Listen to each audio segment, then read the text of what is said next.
Well, good day to you all, and welcome to the latest in the CIPS MENA webinar series. Thank you all for joining from wherever you are in the world. We have a fantastic session today on the subject of advancing public procurement. Now, of course, during this session, we will talk about all manner of procurement in relation to capability development. But just to put it into context, public procurement or government procurement does account for 10 to 20% of global GDP. So it's a huge deal, and any positive effects we can have on how public procurement is delivered obviously has an exponential effect on everything we do. We have a fantastic guest today who's going to join us, and she is an expert on the subject of public sector procurement. Dr. Vera Ndrekai is an experienced lecturer. She is a subject matter expert in public procurement, and she is going to take us through the session today. So, Dr. Vera, if you're with us, welcome to the session. Thank you. Thank you for inviting me, Sam. And it's a great pleasure for me to share my 10 years experience of working with Welsh Government in context of advancing public procurement in Absolutely, and yeah. you're very welcome. Do you know what? Before we start, I'd really love to hear your story. So obviously you're a subject matter expert in capability development, in procurement, and in the public sector particularly. So how did you get to where you are now, and how did you start to do what you're doing? My story is quite interesting, I would say, since originally I'm from Albania, and I flee Albania in 2002, and since then I live in UK. For almost 14 years, I have been dedicated to my self-development. So I started my journey in this context from the college, learning English basics, basically. And then I worked up to the PhD. So to cut the story short, it has been a quite interesting journey for me, the journey I never thought will be possible. But I think with hard work and determination, everything could be achieved. So, hi, I just opened the camera. So, now I hold, or I gain undergrad degree with first class honor, MBA with distinction. I also have MSc in supply chain management, and I also have a PGCHE, which is postgrad qualification on teaching and learning in higher education. And so I came to the procurement remit when I decided to pursue PhD. So it was around 2012. So I was scrutinizing the existing literature and look for one interesting topic that could be attractive for my potential PhD supervisors.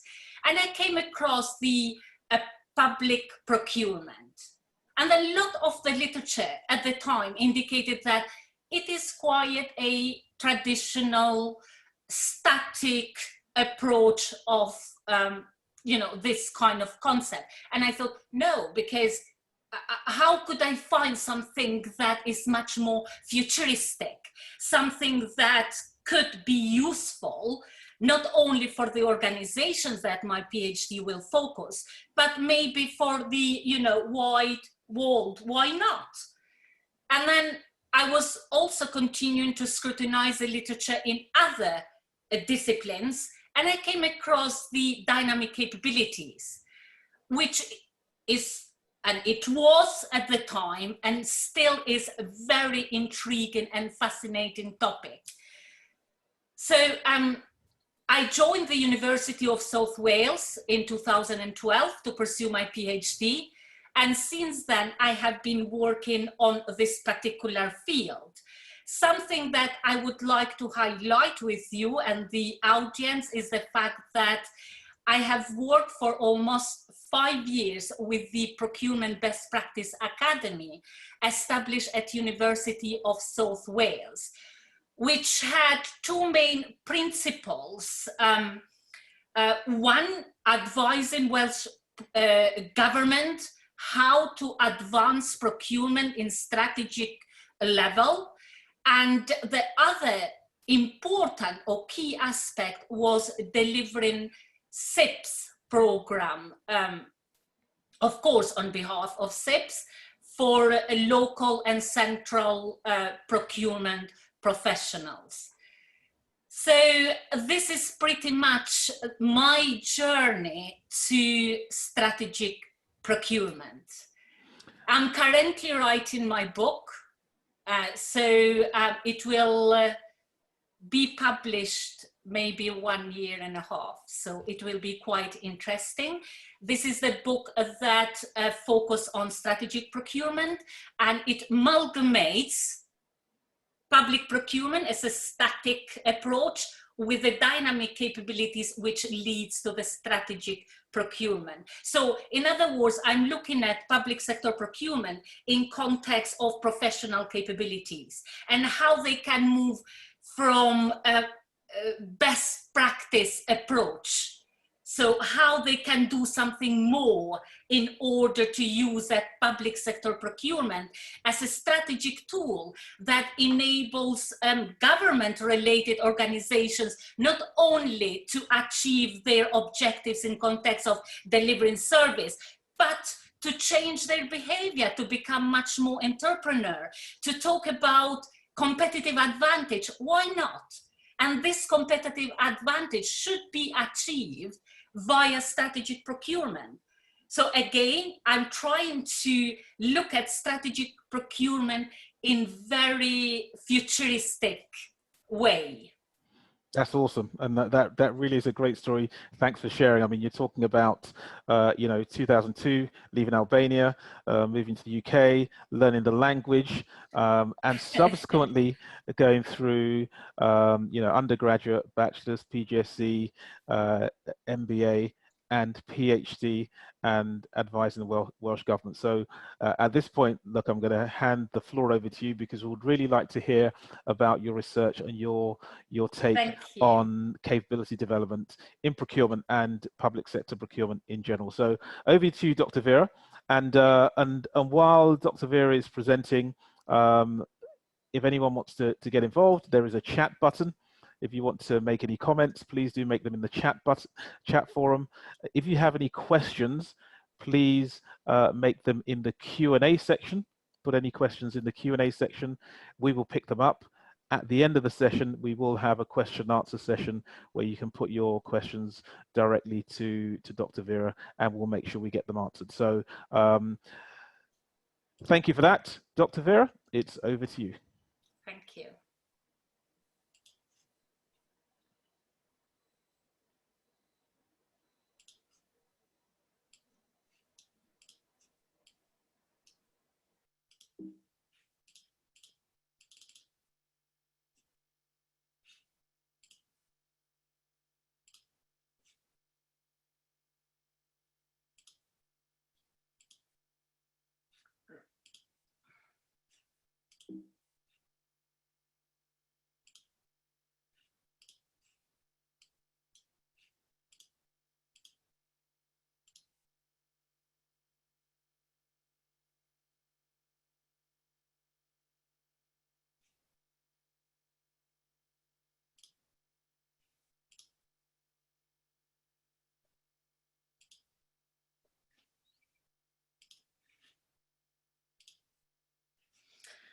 There you go. Sorry, this is a technology that sometimes take a while.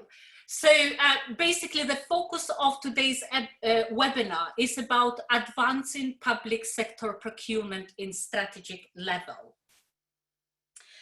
So as you all know, public sector procurement is broadly defined as a process by which governments and other publicly funded organizations acquire goods, works, and services needed to provide public service.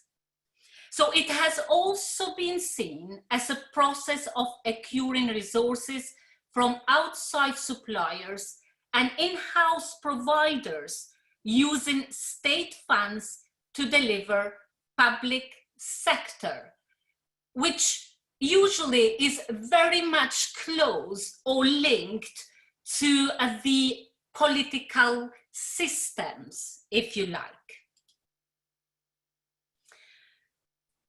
So the current complex and dynamic environment has increased the pressure on the central government and local authorities to deliver more with less resources. The increasing pace of change, technology developments, change in perceptions, and increased expectations, and most importantly, the citizens' empowerment require a new approach, which means that the rules of traditional procurement are being rewritten.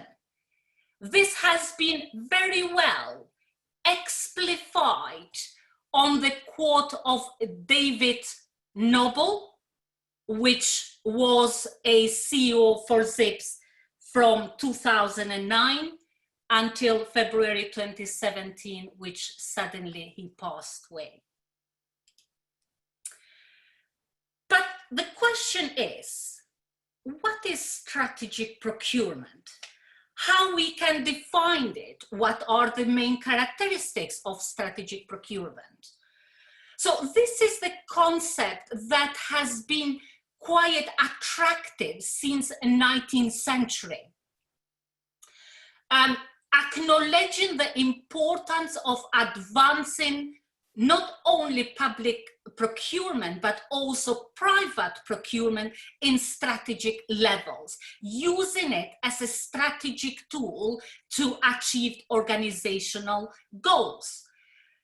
Early study by Cox and his colleagues in 1998 defined strategic procurement as a process that addresses the largely unrecognized problems of misalignments between business strategy, supply relationships, and operational practice. However, strategic procurement has been seen in different angles. For instance, the most recent studies, they defined it as a process that is related to strategies and mechanisms used to approach and interact with the supply market that take account not just of present business needs, but also what the organization's business future needs might be. So again, strategic procurement has been seen as a way to meet the needs of the market, the needs of citizens in the future. But why it matters, why it is so important? Strategic procurement, as mentioned earlier, is seen as a value-added activity. So what this means? We are moving from a traditional procurement, which is all about the cost reduction, is all about savings, is all about meeting the needs with the most efficient way in context of cost reduction. Whereas now, the paradigm is gradually changing to the value-added mode. And strategic procurement has been seen one of these activities that could add value, not only on the purchasing process, but also in the organization as a whole or throughout the supply chain. Another important element that exemplify why strategic procurement is important or it matters is innovation. Innovation requires integrated management team involving all organization functions. So one of these functions is procurement. It could be seen as a holistic approach that align and integrate information and material flows throughout the supply chain.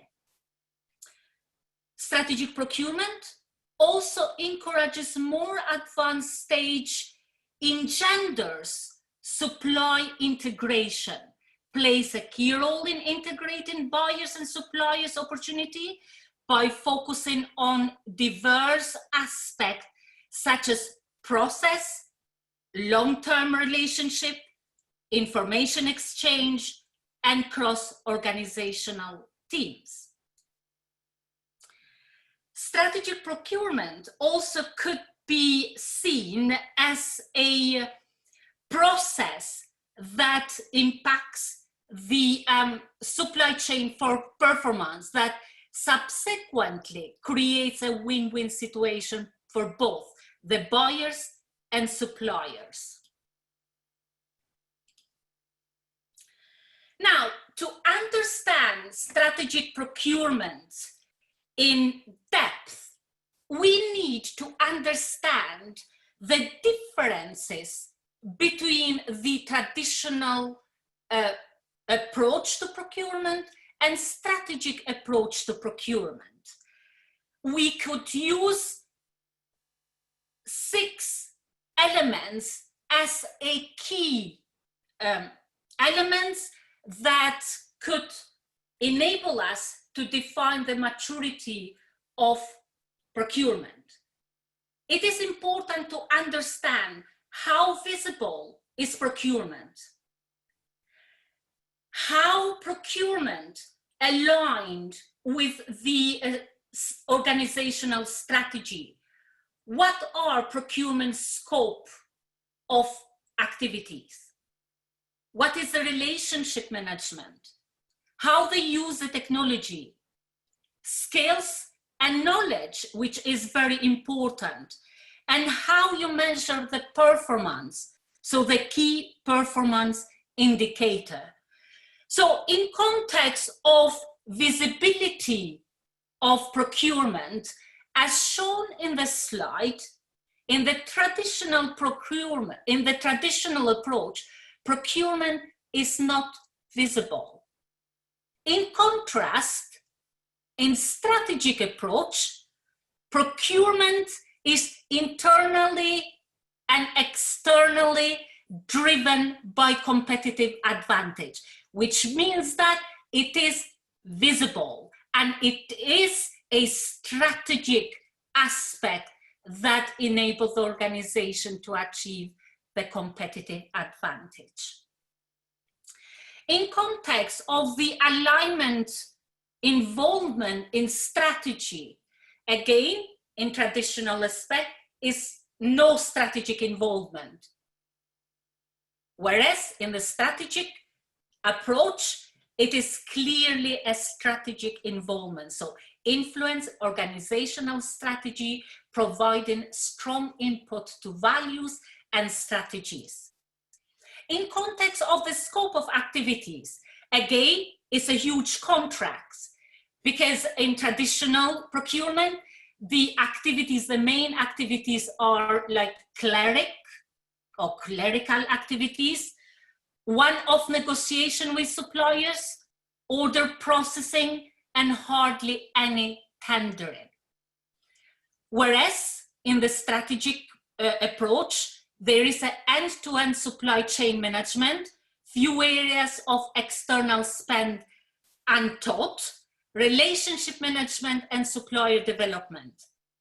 In context of relationship management, and I have to state that while we work closely with the Welsh government one of the main issues was the relationship management.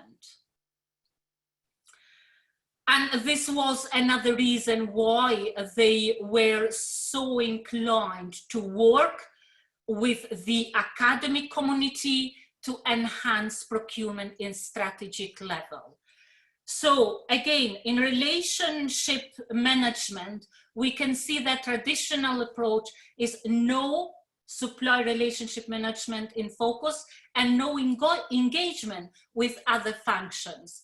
In contrast, in this context, there is a close relationship, and is pretty much the main focus of procurement is to build that long-term relationship and management with supplier development. So again, we can clearly see the differences between these approaches.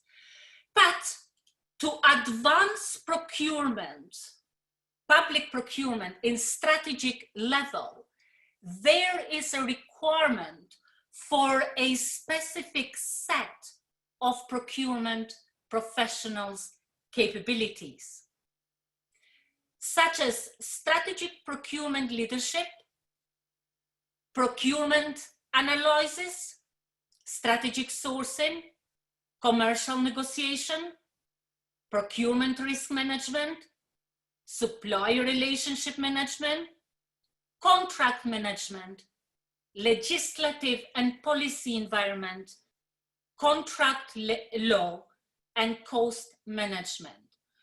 So this means that the 10 procurement professional capabilities that are key to advance public procurement are the strategic procurement leadership, which means that it leads the development of procurement as a professional, strategic, value-adding function enabling delivery of organizational business objectives and optimizing procurement quality, productivity, and performance outcomes.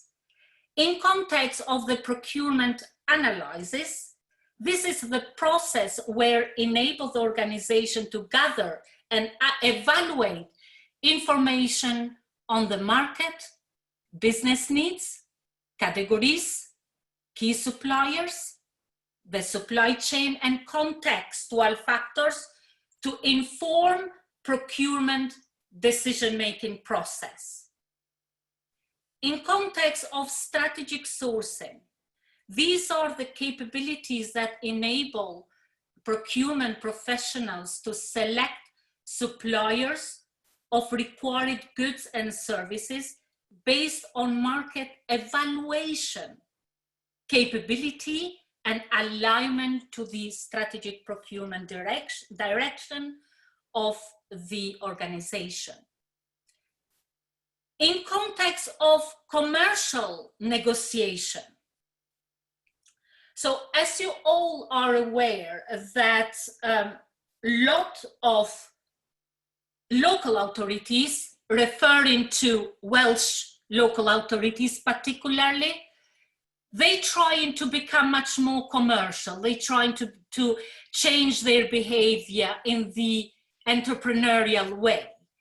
So, and it is very important to have some key capabilities that enable them to plan effectively, conduct and analyze the outcomes of commercial negotiation to achieve business objectives. Operating in such a dynamic and volatile environment, it required a very close risk management. So therefore, these kind of capabilities are also very important. They are important in context of enabling the organization to identify, assess, and mitigate procurement risk that could be occurred from internal and external environment. And as you all know, it is very, very challenging to control the external environment and maybe less difficult to control the internal environment. But however, these kind of procurement capability sets are essential. In context of the supply relationship management, the particular capabilities that are key or essential are those capabilities that establish constructive and innovative strategic relationship based on driving value through appropriate long-term relationship with suppliers. Because we all now know that long-term relationship is a very important element of achieving that kind of competitive advantage. So therefore, it is essential in context of strategic procurement.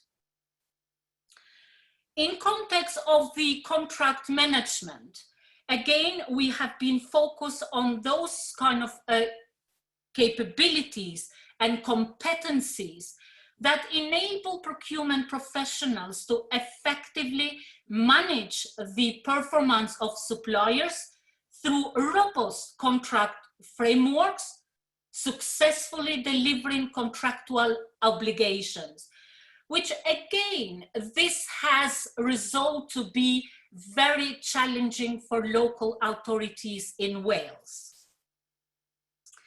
In context of the legal legislation and policy environment, again, a public sector organization should have this kind of ability to ensure that the planning, management and delivery of procurement outcomes is fully consistent with all relevant legislative, probity and policy requirements. So, and also we view as an important or essential capability set those that are related to contract. So preparing, confirming and approving contract requiring a specific skills, knowledge and capability. Another element is cost management. So this is all about analyze cost, make up and financial information and assess financial risk within a market to inform procurement planning, control and decision making. May I please take an opportunity to briefly discuss what we found in relation to this particular element on Welsh local authorities. As you may know, Welsh local authorities are 22. Those who are quite large local authorities, they are quite keen to embed that strategic approach to public procurement.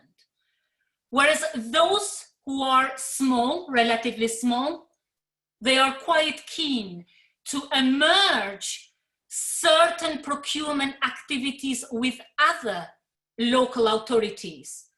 But also they are quite keen to pass the procurement activities to the finance department, which on my view is not the way how public sector procurement could be advanced in strategic level.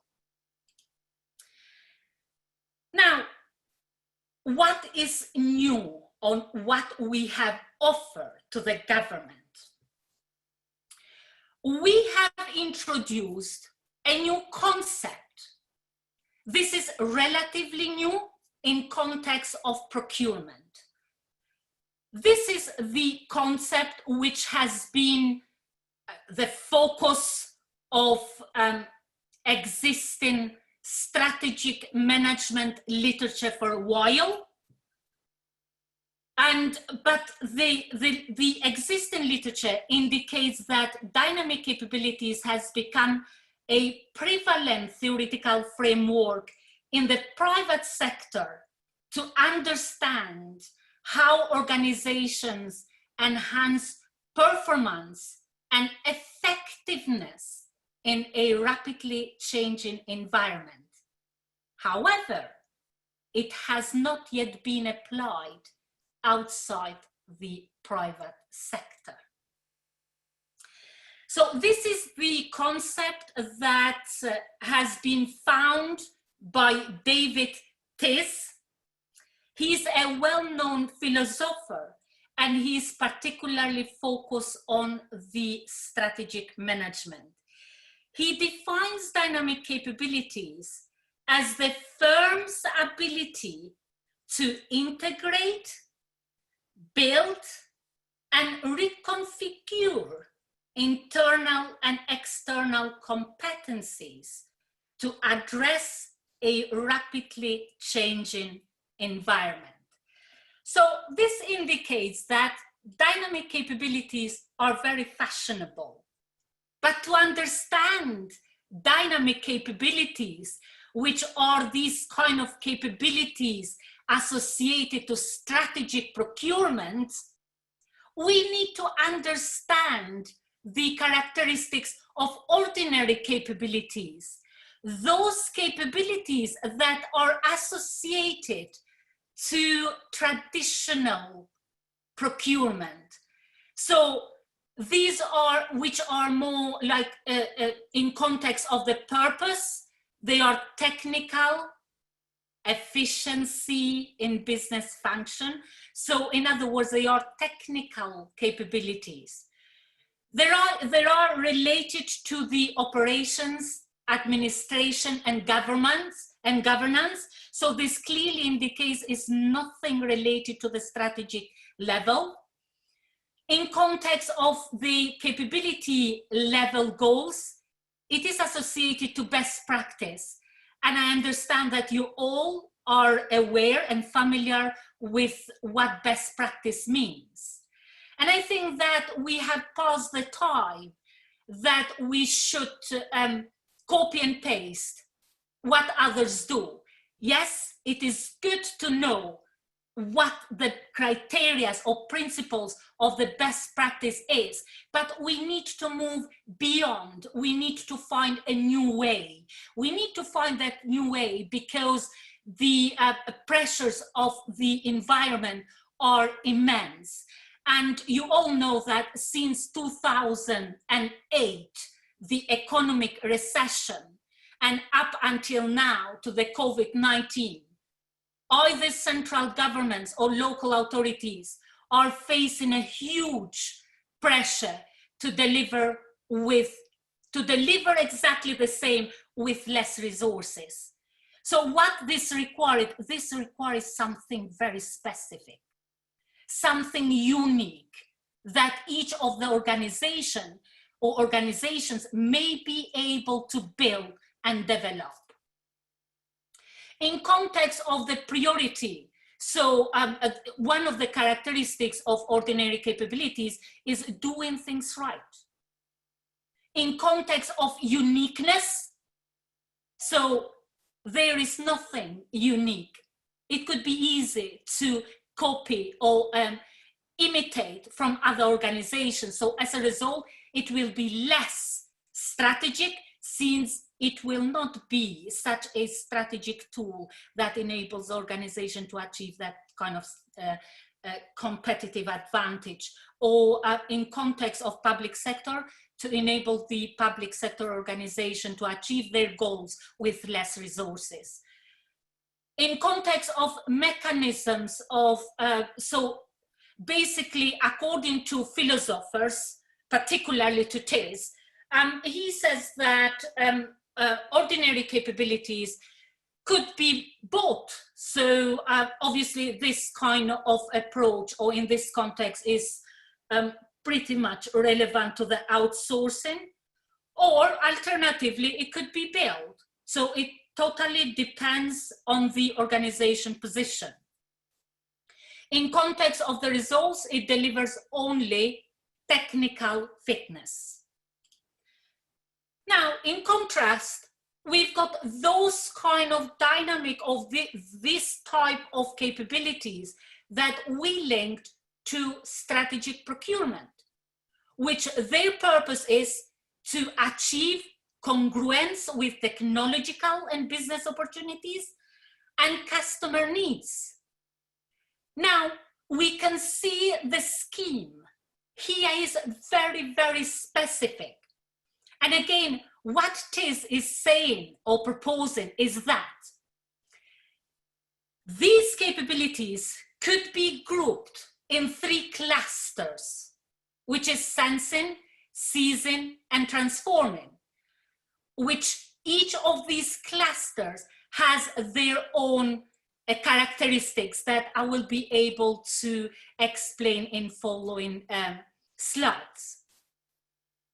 In context of the capability level goals, now here we could see that there is something very specific, and dynamic capabilities require signature processes, unique processes. In other words, in context of priority, these are related to the approach of doing the right thing. In context of mechanisms, these are associated to innovation, and they're in context of development of these capabilities. The suggestion is dynamic capabilities should be built in-house rather than buy from others. In context of the results, it delivers evolutionary fitness. Now, so this is a summary of the characteristics of dynamic capabilities, or looking at dynamic capabilities in contrast to or versus ordinary capabilities. So ordinary capabilities are described as static in context of competitive advantage and in context of the nature of the environment. They are 0-level capabilities. However, others they thinking is first-order capabilities. They don't take negative values, and they are usable in day-to-day operations. They involve the performance of administrative, operational, and governance-related functions that are technically necessary to accomplish the task. So as stated earlier, those capabilities has been associated with the best practice. Now, in context of dynamic capabilities, as I stated earlier, there are 3 clusters of dynamic capabilities, which are sensing, seizing, and transforming. And this is something that we are offering against category management. So as you can see in this slide, you will be able to see the characteristic of what sensing process or capabilities involve. So sensing represents strategic activities involving identification, development, co-development, and assessment of opportunities in relation to customer needs. Whereas seizing capabilities are those capabilities that are related or associated to the strategic design. So when we know and when we've got all the information we need in relation to environment, in relation to the opportunities, in relation to innovation, in relation to technology, in relation to the suppliers, and in relation to all of the elements relevant to procurement, then we analyze all these information, and we are able to design not only the procurement strategy, but organizational strategy in the way that enables the organization to achieve competitive advantage. So again, seizing capabilities determine how quickly the system can respond to opportunities and threats once they have been identified and deemed important. And another cluster of this conceptual framework is transformation capabilities, which are essential in context of strategic procurements, which require that continuous development, continuous improvement. So again, this states that once opportunities are recognized and have been seized, transforming capabilities are needed to achieve semi-continuous asset orchestration and corporate renewal. So again, these are the capabilities that are essential in context of strategic procurement. And again, we try to introduce this kind of conceptual framework as a competitive approach to category management. Now, from what we discussed above, I identified a few issues. A key issue is public sector procurement is not strategic in form.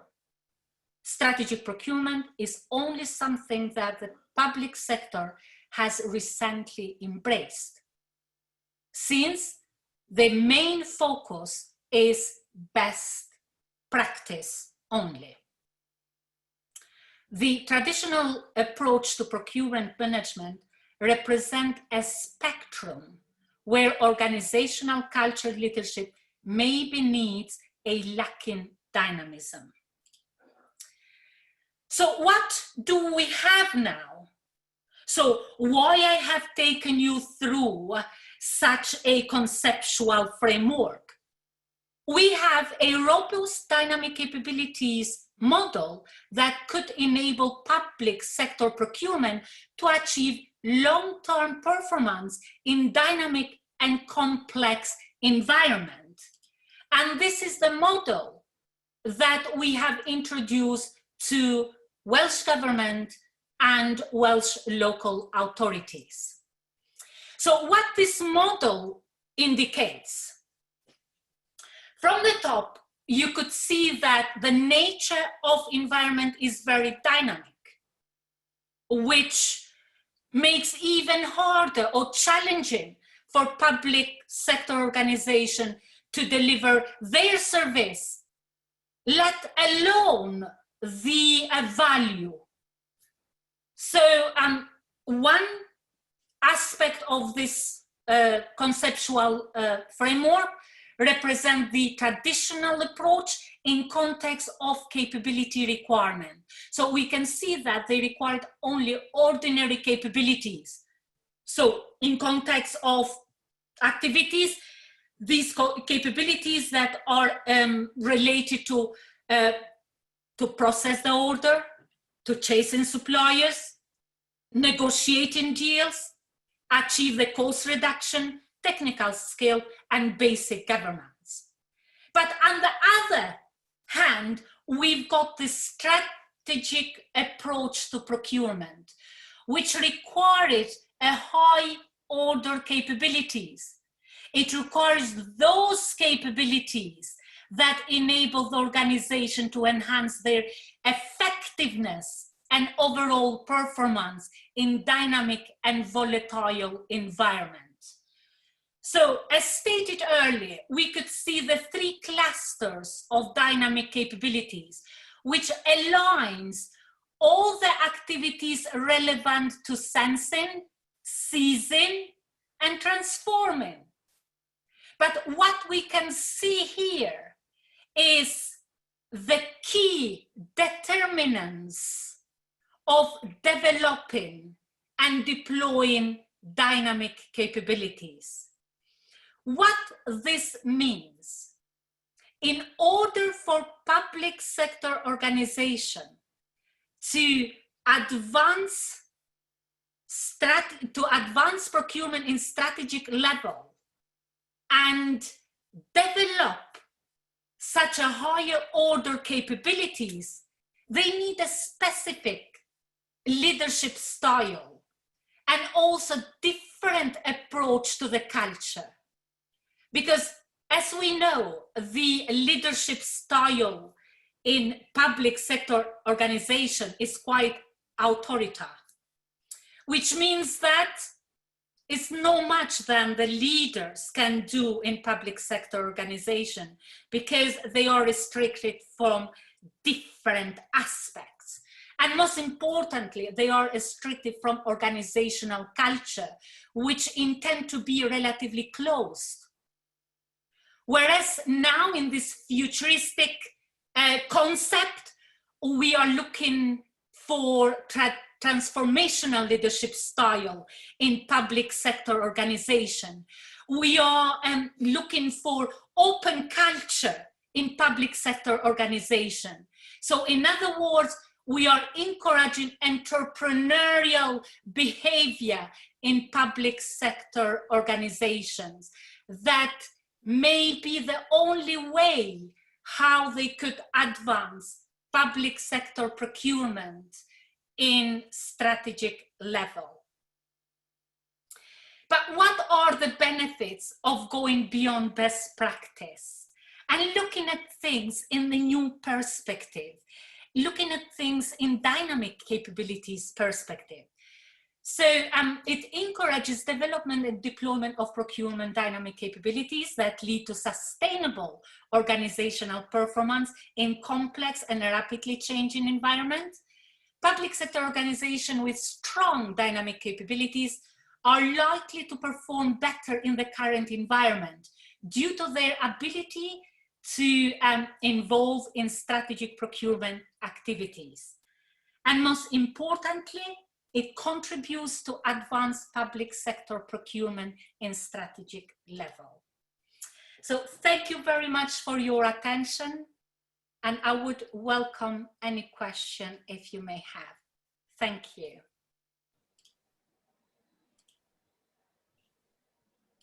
Dr. Vera, thank you very much. Interesting, fantastic presentation there. I think you covered a wide subject, and we're particularly grateful that you're able to pull in the research that also backs it up. So thank you so much for that. We have a number of questions coming in, and we did promise that we'll have the opportunity for some questions or to answer some of the questions that that people have brought forward. So great. Let's without further ado, let's go through some of the questions that we have already coming through from people. Now, the first one says,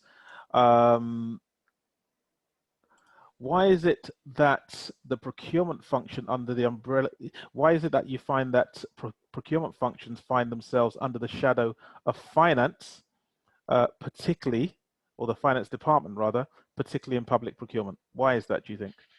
It is about, as I already briefly stated, it is about the way how they perceive procurement.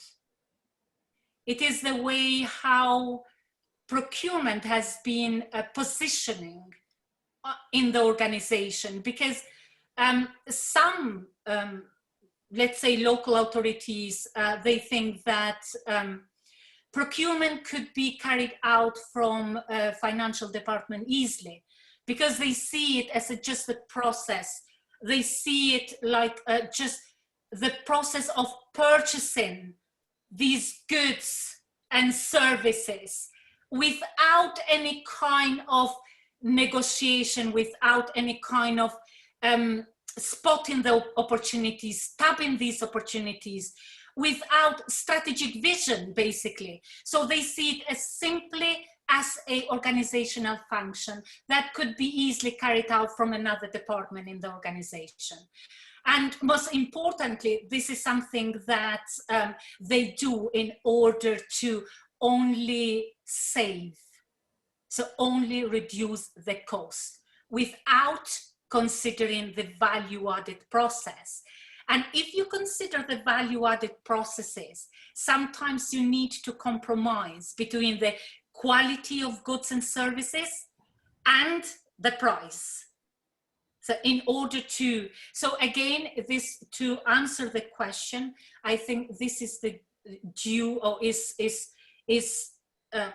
more about the way how they position procurement, the way how they view it, the way how they seen it. Because we have heard very often, is it procurement profession? You know, so there are a lot of questions, that unanswered questions. So,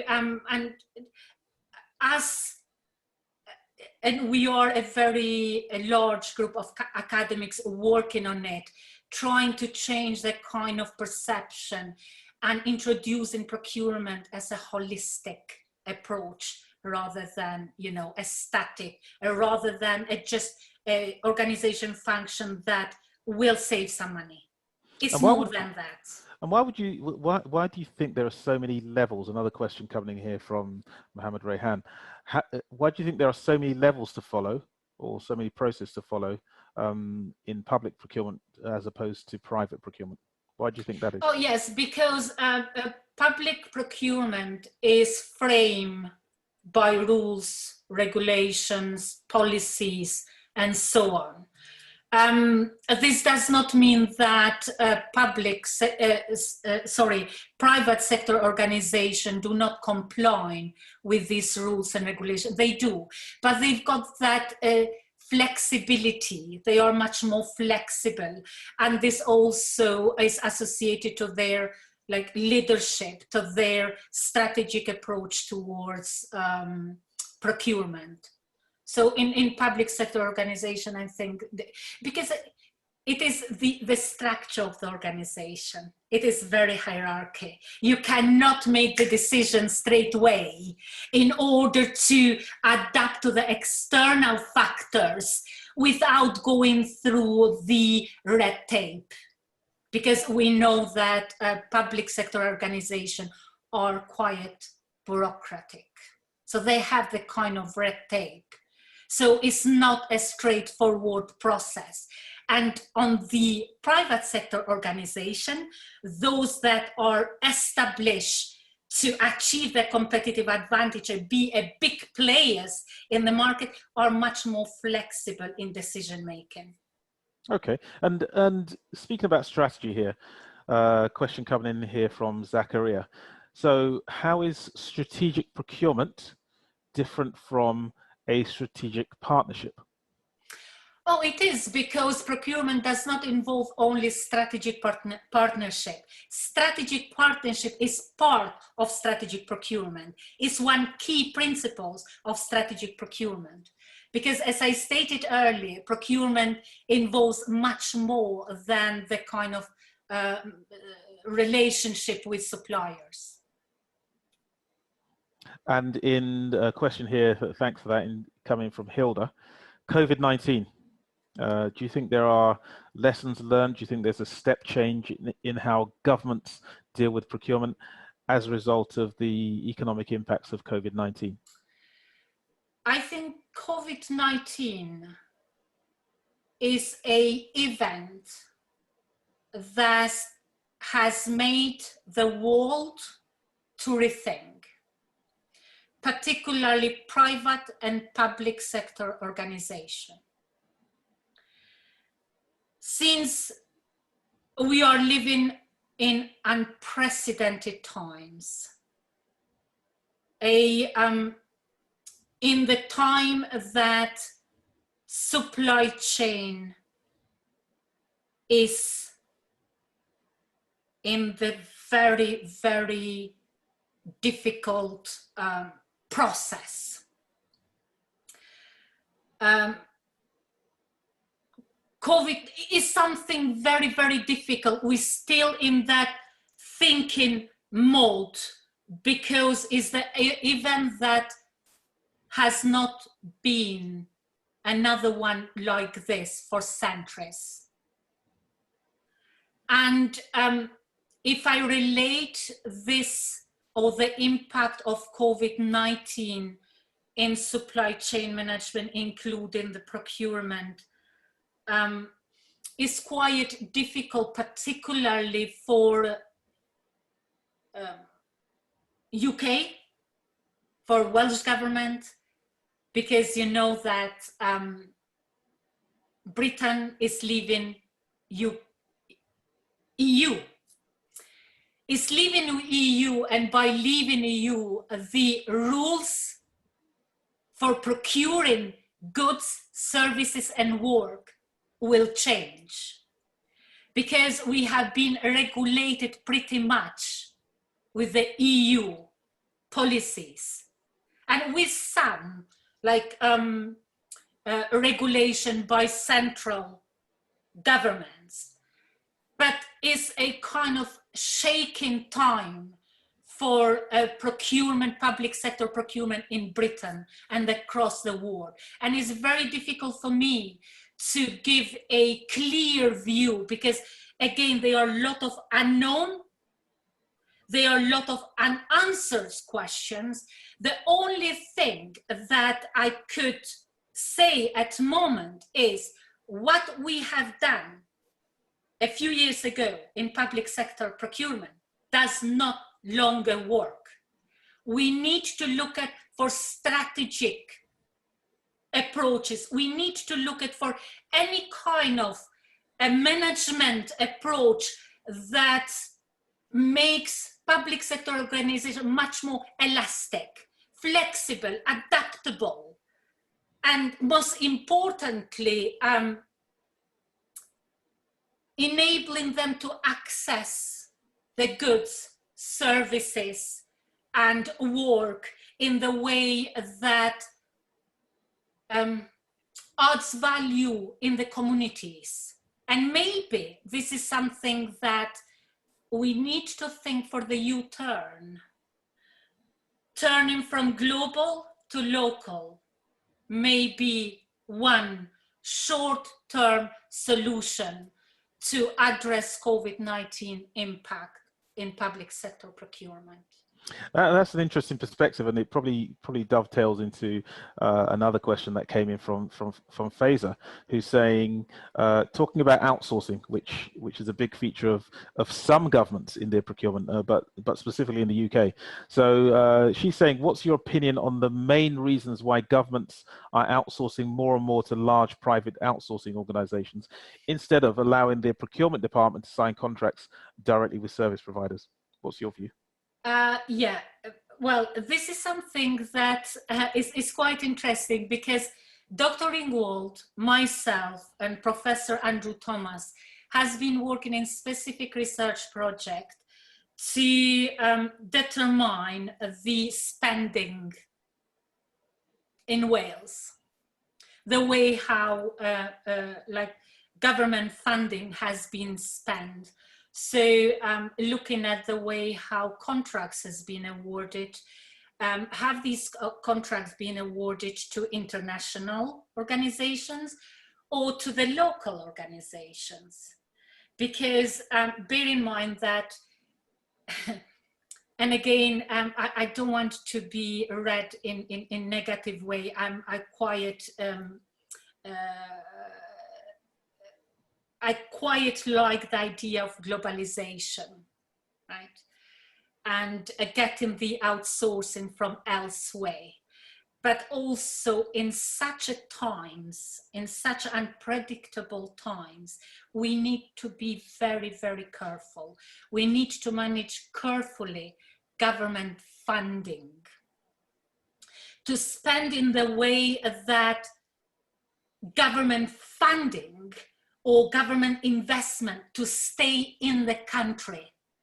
So which means that try and find the way to work, cooperate with suppliers in the country in order to invest this money here. So in the country, wherever they operate. So it's quite local approach, if you like. So by awarding these tenders or these contracts to international organizations, even though they are convinced they are capable to deliver the contract, they need to rethink about where this money will be reinvested. Okay, interesting. So, and that talks about that approach from the outsourcing perspective. Another perspective coming out from another question is saying that the World Bank and other multilateral development banks, banking organizations, they strongly encourage the process-led traditional procurement process, particularly in developing countries. And this obviously does not encourage using strategic procurement in developing countries. It is even though, sorry, Sam. Yeah. So the question is, so what are your thoughts on this position of the World Bank and other lenders to developing countries? Well, it is understandable that developing countries face much more challenges. They face much challenges in many ways, but one of the main challenging could be the use of e-procurement, because due to the internet availability, due to a lot of other elements, and also the mindset. I'm not convinced that they've got the kind of mindset that that procurement should be advanced in strategic level. And also bear in mind that early I stated that procurement has been seen as a political system. Yeah? And in developing country, the influence of politicians in procurement is immense. Since they influence for various reasons, but one of the reasons may be they want to deliver their promises, their political promises. Yeah?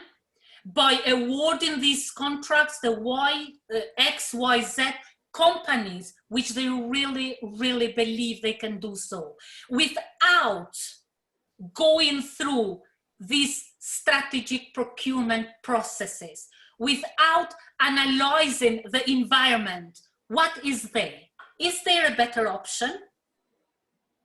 So without going through these processes, without implementing any particular procurement guideline in context of these procurement activities, without using category management, for instance. And we have done some research in this aspect as well, because category management, even though it seems old, is just recently started to be utilized in local authorities in Britain. And in that context, so where we're talking about certain countries who have procurement that is in one context relatively mature, and in the other context probably influenced by stakeholders, you mentioned influenced by a political process. So do you think the traditional process-led traditional procurement process is more applicable to these systems, or do you think the strategic approach that's being advocated would be better employed in these places, especially by the lending organizations, the multilateral banks and the World Bank? Is it better for them to insist on a traditional approach to root out practices that are not becoming of procurement, or is it better for them to insist on a more strategic approach? I would say to insist in more strategic approach and give some space to the procurement professionals. Okay. So you've spoken a lot about dynamic capabilities, and that's really been the key here. So how can dynamic capabilities help to convince management to increase the budget of procurement to fulfill the requirements of a public sector organization? Well, this is a quite robust framework, I would say, because basically if the outcome will be much greater by implementing dynamic capabilities framework, which this is exactly what it intends to do, then why they should not invest more in procurement, because this is all about improving, continuous improvement of procurement processes, and with intention to enhance the outcome of procurement. So if it is continuously efficient, continuously a tool that delivers, then why they should not invest on it? I think this is what it makes it much more attractive. Because understood. Again, in such a dynamic environment, flexibility, adaptability are two important words that if the organization manages to build flexible and adaptable processes, then it is likely not only to survive, but also achieve sustainable performance in such a dynamic and volatile environment. Fantastic, and I think I'm gonna flip back to the kind of public procurement officials, and a question that's come in kind of dovetails into that. So, and the question is, how do we stop public officials influencing procurement contracts? Oh, this is the question. It's very sensitive. It's something that we have raised with some African authorities, because again, Dr. Ringwald and myself has presented a paper in 2014 in South Africa. We looked at particularly the challenges of procurement in this particular region. And based on the evidence, we found out that it's a huge, can I say it? It's a huge influence from powerful people in this process. And this means that politicians, by influencing on public procurement and not allowing public procurement professionals to do their job, then it's not acceptable in 2020. They have to change their mindset. They have to let procurement professionals to do their job.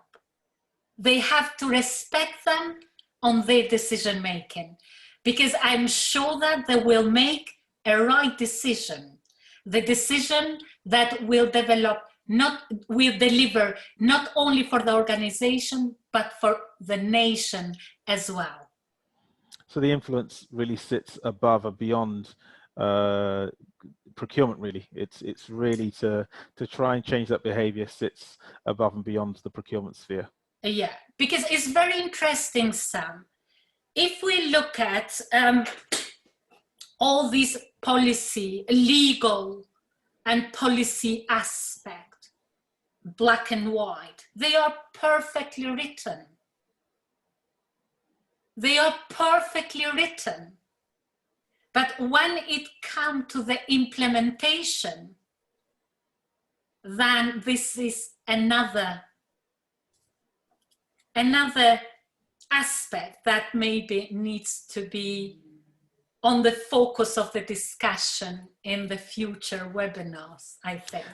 So as you say, the processes and procedures are written correctly and everything's in place, but human behavior can circumvent that. I know our own research indicates that you have a procurement process, but 80% of procurement ethical issues happen at the specification stage.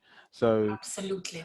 So before you actually put any element of procurement through any system, even if it's an electronic system, the unethical behavior could have already happened. So you're absolutely right. Another question relating to that. So in the case where I guess the influencing of procurement is something outside of procurement itself. Question coming from Robert is saying, single source. Under what conditions will single source procurement in government be appropriate? What Roberts mean by the single source? So basically, you're procuring something usually large, but you're not going to market. So you're not issuing a tender. You're not issuing a competitive tender. You are just going directly to one supply manufacturer. This is not acceptable. Okay. It's not acceptable. And again, I'm referring to the UK and particularly Welsh government policy. There is a set of thresholds that local authorities or central Welsh government could award that kind of tender.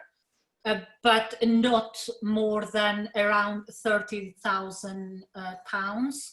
So this is very much controlled. And when we talk about billions or millions of pounds, then it's not acceptable. So Robert, your answer there is unequivocal. So there are no conditions under which single source are appropriate. And we do not encourage it at all. Fantastic. At the end of the day, public procurement, you're spending, well, with any procurement, you're spending other people's money. With public procurement, you're spending public money. So you absolutely need to have that audit trail.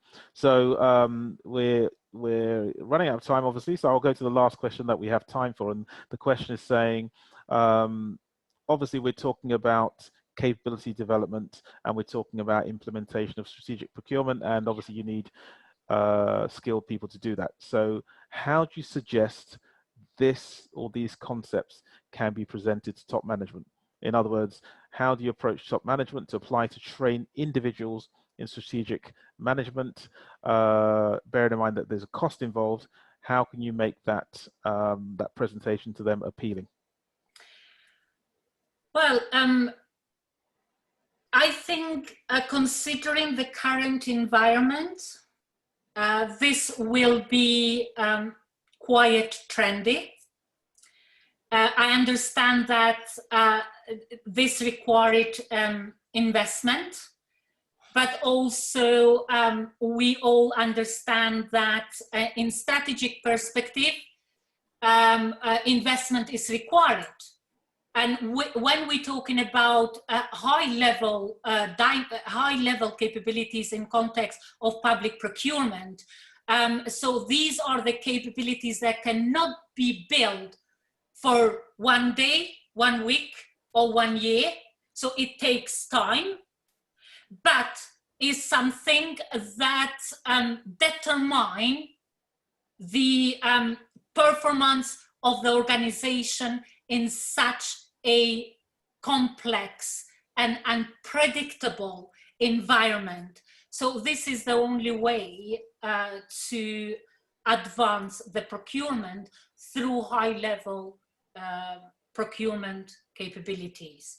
Now, in context of training, organization, in order to maybe save cost, they could provide in-organization training.